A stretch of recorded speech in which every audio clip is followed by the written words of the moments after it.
I believe the Colorado Avalanche are a good team, a very good team even, but on any given night, you just have no idea what to expect from them. These last two games show that off perfectly. The Avs lose to the Winnipeg Jets 6-2, and then they win over the San Jose Sharks 6-2.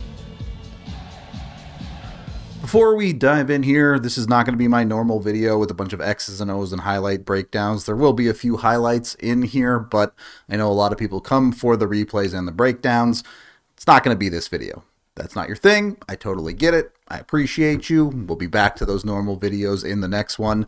This one, I want to talk more about how I feel and how you feel about the Avs. The Winnipeg game is not as bad as the Avs can play, but it's pretty close. And the San Jose game is not as good as the Avs can play, but it's pretty close. Colorado has both of those games in them in a 25-hour period. And I know Winnipeg and San Jose are different calibers of opponents and all of that, but on one night, they can be serving pizzas up the middle of the ice, and on the other night, they can be making tic-tac-toe passes for easy tap-in goals. It is incredibly frustrating to watch at times. The Avs have proven that at the top, they are a very good hockey team, but they're also capable of playing terrible hockey.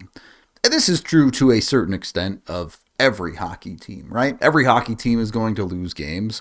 Every hockey team is going to have some bad losses, but the Avs certainly seem to have more than you would like. And that does not make them a bad hockey team. They're in first place in the Central Division. They're just fine. In fact, they're top 3 in the West. So they are a good hockey team. They're just wildly inconsistent. The good news there is the Avs have 51 more games to figure that out this regular season. The bad news is you're 31 games into the season and the Avs still haven't really found it. They've had stretches of very good hockey.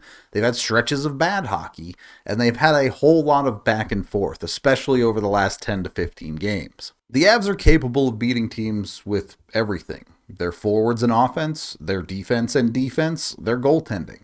All three of those positions have won the Avalanche games this year.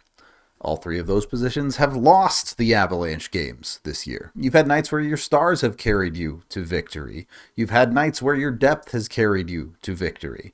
You really haven't had many games that the goaltenders have stolen, but maybe one or two in there. When you look at this San Jose game, they had 3/4 of their offense producing at least 1 point. And you look at the earlier parts of the season, and they got shut out in 3 or 4 games. They've also had other stretches where their forwards have just failed to produce goals at all, relying on their defense for that production. And I'm of two minds about this, because I think it is fair to ask the Colorado Avalanche to be a bit more consistent than they have been if you believe they're a cup contender. But at the same time, I think it's also fair to say that every team in the NHL is inconsistent to some extent. And I think there are a number of sides to that. A few of them include the fact that it's December. Let's be real. The Avalanche know who they are. They know they're a good team. They know they're going to make the playoffs. And that's when they want to be playing their best. And two, to play your best in the playoffs, you usually have to prove you can do it consistently in the regular season. And I'm not asking the Avs to play their A game every single night. It's not going to look easy. It's not going to look free like it did against San Jose. But they should be able to put in B-plus games on a regular basis. And maybe more importantly than that, they need to find ways to avoid playing their F game like they did against Winnipeg. Very few NHL playoff series are decided by your best and worst games. It's how you play on average. I guess the point I'm digging at here is I'm not fully sure how to feel about the Colorado Avalanche. Will they be able to get there? Will they be able to find that consistency this year? Or will they struggle to do that and then struggle to do that in the playoffs too? I certainly hope it's the first of those, but I don't know that. I can't know that. Unless you have a crystal ball and can see the future, you can't know that either. But we can talk about how we feel about it. There are a million factors that go into this. I can't cover them all in this video, but just to name the obvious one, injuries. Are the Avs a better team with Cale Makar in the lineup? Definitely. Are the Avs a better team with Arturi Lehkonen in the lineup?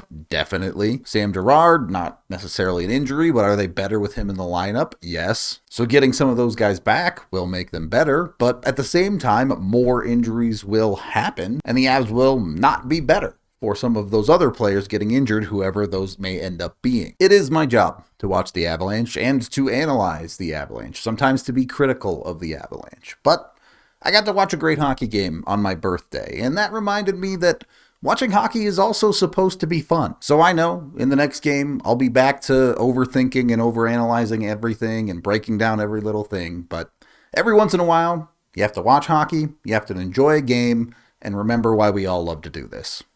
That is the end of this game video review. Thank you for watching. Head on over to thednvr.com for all of our coverage. I am Rudo, and I do love hockey.